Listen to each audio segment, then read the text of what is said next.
नमस्कार, ये आकाशवाणी पटना है। अब आप अभिषेक दास से प्रादेशिक समाचार सुनिए। पहले मुख्य समाचार।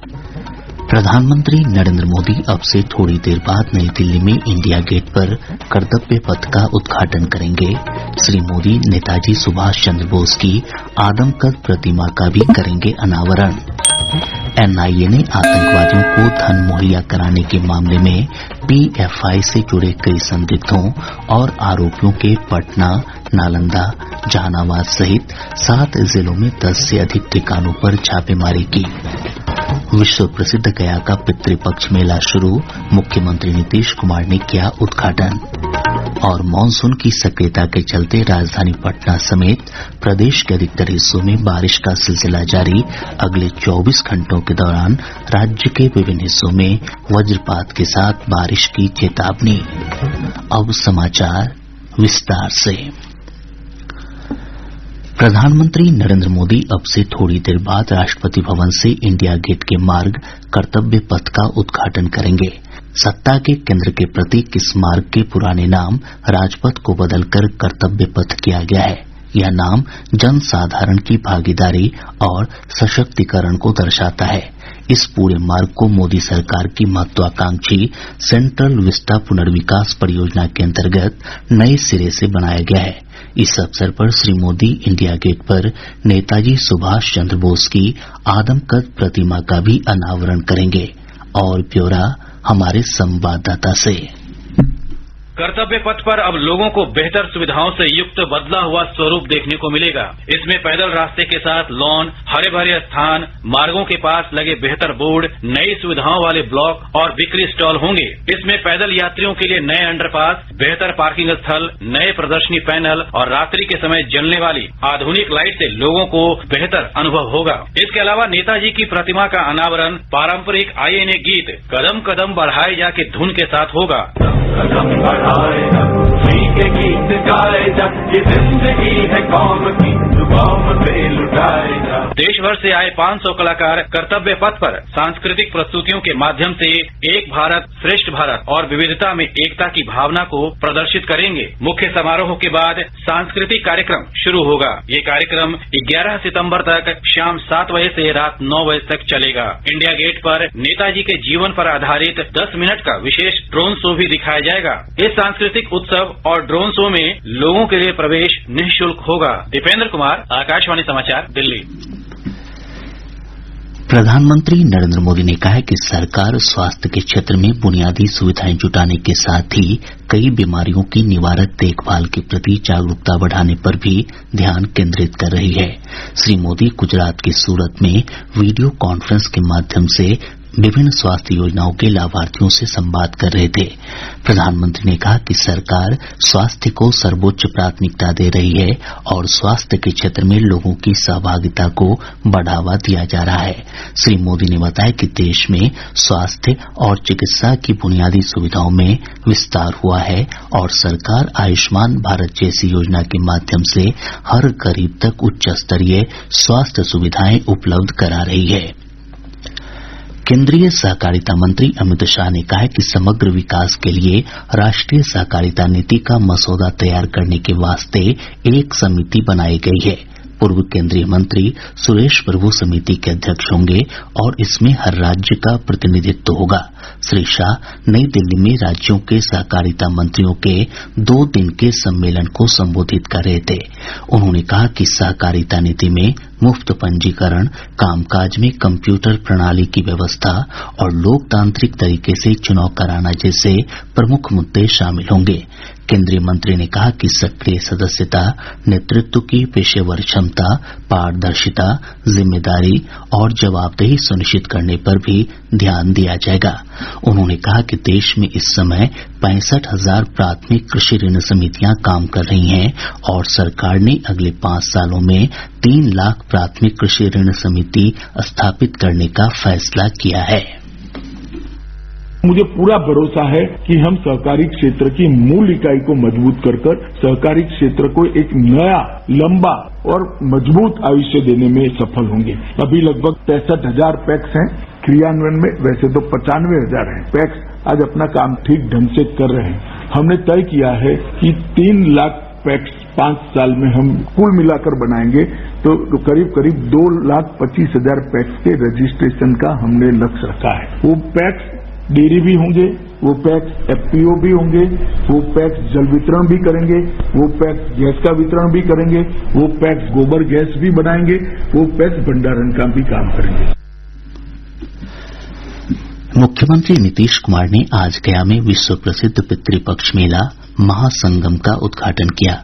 इस अवसर पर उप मुख्यमंत्री तेजस्वी प्रसाद यादव, कैबिनेट के कई मंत्री समेत विधायक और विधान पार्षद उपस्थित थे। इस बार पितृपक्ष 10 सितंबर से शुरू हो रहा है, जो 25 सितंबर तक चलेगा। इस दौरान हिन्दू श्रद्धालु गया में अपने पितरों का पिंडदान करते हैं। मेले के औपचारिक उद्घाटन के साथ ही मुख्यमंत्री ने गया में फल्गु नदी पर बने प्रदेश के पहले रबर डैम का भी लोकार्पण किया। इसके निर्माण पर 623 करोड़ रुपए की लागत आई है। इस अवसर पर आयोजित समारोह को संबोधित करते हुए मुख्यमंत्री ने कहा कि यह रबर डैम देश का सबसे बड़ा रबर डैम है और अब फल्गु में पानी की कभी कमी नहीं होगी। सबसे बड़ा रबर डैम इस देश का बन गया है। अब कितनी सुविधा होगी, कभी भी पानी खत्म नहीं होगा। ये जो देख रहे हैं ये कोई इसी मौसम की बात नहीं है। हर समय 12 महीना आपको रहेगा, 2 फीट 3 फीट तक यहाँ पर पानी रहेगा। कभी भी कोई कहीं से भी आएंगे उनको किसी तरह की कोई असुविधा नहीं होगी।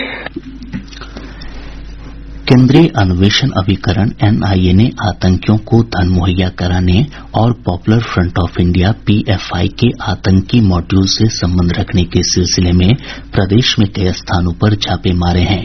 सूत्रों के अनुसार जांच एजेंसी पटना, अररिया, छपरा, औरंगाबाद, किशनगंज, नालंदा और जहानाबाद में आरोपियों और संदिग्ध व्यक्तियों के 10 से अधिक परिसरों पर छापेमारी कर रही है। पटना के फुलवारीशरीफ इलाके में कथित आतंकी फंडिंग मॉड्यूल का पर्दाफाश करने के बाद एनआईए ने प्राथमिकी दर्ज कराई थी। प्रादेशिक समाचार आप आकाशवाणी पटना से सुन रहे हैं। भारत का सबसे बड़ा लोक सेवा प्रसारक आकाशवाणी देश की स्वतंत्रता के बाद पिछले 75 वर्षों से लोगों तक सूचना और समाचार पहुंचा रहा है। आकाशवाणी समाचार आजाद भारत की बात आकाशवाणी के साथ श्रृंखला के साथ स्वतंत्रता के 75 वर्ष पूरे होने का उत्सव मना रहा है। यह कार्यक्रम आकाशवाणी के माध्यम से जीवन के विभिन्न क्षेत्रों में स्वतंत्रता के बाद भारत की यात्रा के बारे में जानकारी देता है। आज की कड़ी में हम बात कर रहे हैं भारतीय संगीत जगत की 2 महान हस्तियों पंडित रविशंकर और पंडित भीमसेन जोशी की।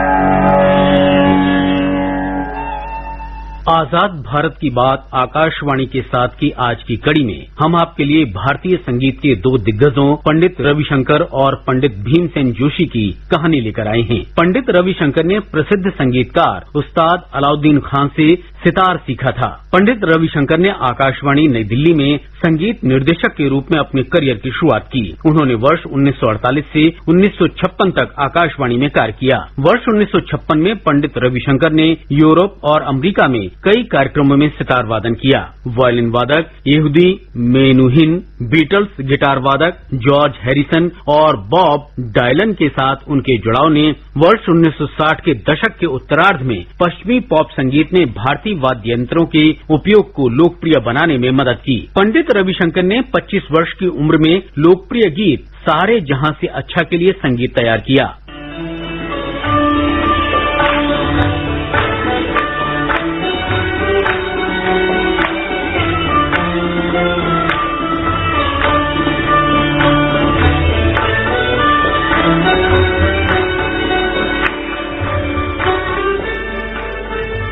पांच ग्रैमी पुरस्कारों के विजेता पंडित रविशंकर ने सत्यजीत रे की फिल्म अपुस त्रिलोकी में संगीतकार की भूमिका निभाई। वर्ष 1986 से 1992 तक उन्होंने राज्यसभा के मनोनीत सदस्य के रूप में कार्य किया। अपने जीवन के अंतिम क्षणों तक पंडित रविशंकर ने सितार बजाना जारी रखा। हिंदुस्तानी शास्त्रीय संगीत के क्षेत्र में एक शानदार व्यक्तित्व पंडित भीमसेन जोशी एक ऐसे दिग्गज हैं जिन्होंने न केवल अपने प्रशंसकों का बल्कि अपने आलोचकों से भी सम्मान और प्रशंसा प्राप्त की थी। हिंदुस्तानी शास्त्रीय संगीत के एक रूप ख्याल को पूरा करने के लिए प्रसिद्ध पंडित भीमसेन जोशी को भक्ति संगीत की प्रस्तुति के लिए भी जाना जाता है। आमतौर पर कन्नड़, हिंदी और मराठी भाषाओं में गाए जाने वाले उनके भजन न केवल संगीत प्रेमियों द्वारा बल्कि पूरे देश में श्रद्धालुओं द्वारा व्यापक रूप से पहचाने और सराहे जाते हैं। वर्ष 1943 में उन्होंने मुंबई में आकाशवाणी में काम करना शुरू किया। वर्ष 1950 में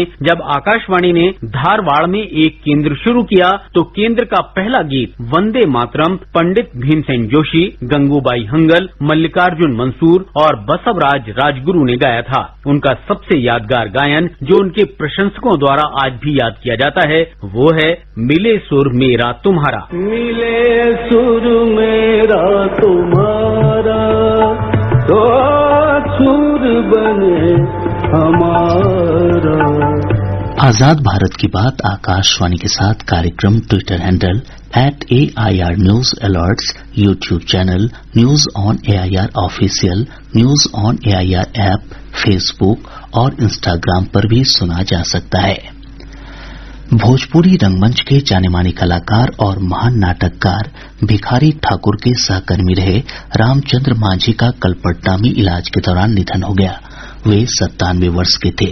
रामचंद्र मांझी को लौंडा नाच की परंपरा और उसकी शालीनता तथा शुद्धता को धरोहर के रूप में संजोकर रखने वाले लोक कलाकार के रूप में सदैव याद किया जाएगा।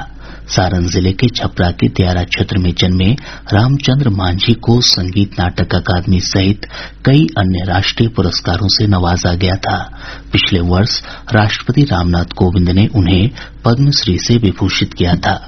रामचंद्र मांझी ने लुप्त होती लौंडा नाच को अपनी प्रस्तुतियों से जीवंत बनाए रखा।